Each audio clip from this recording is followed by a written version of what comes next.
Hi everyone, my name's Kathy. Welcome to Skint Living UK. Here's another £1 or less meal. This is enough for 2 people or 1 adult and a couple of kids. Great if you add some chips, a bit of salad or maybe a bit of coleslaw.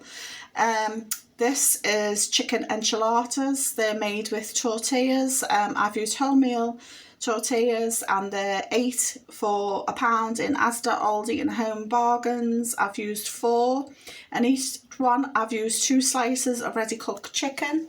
This chicken I get from Aldi. They're 40 slices and they're £2.49, so it works out roughly about just over 6 pence a slice, or if you prefer you can get a smaller packet of 10. These are 89 pence, so that works out about 9 pence a slice.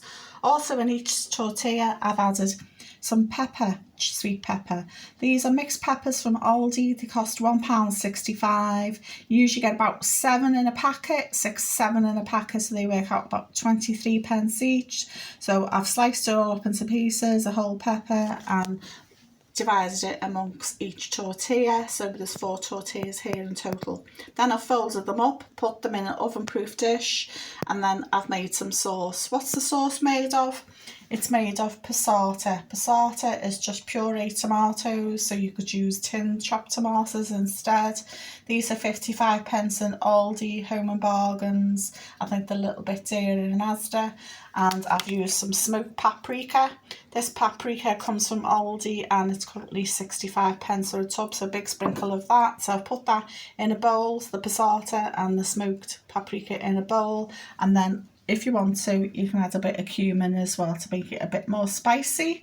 And then I've poured the sauce all over. And then if you've got a little bit of cheese, sprinkle that on top as well. Or if not, you could serve it with a little dollop of sour cream if you've got some left over from making fajitas. The cheese I use is £2.49 from Aldi for 400 grams. And I've used about 40 grams. That works out about 25 pence. Sprinkled it on top, stuck it in the oven, gas 6, 180 fan for about 10-15 minutes, so it's all crispy and bubbly. Great to serve with some chips and salad to pad it out between 2, 3, maybe even 4 people. Let me know what you think in the comments below, and more details and prices are in the description box as well.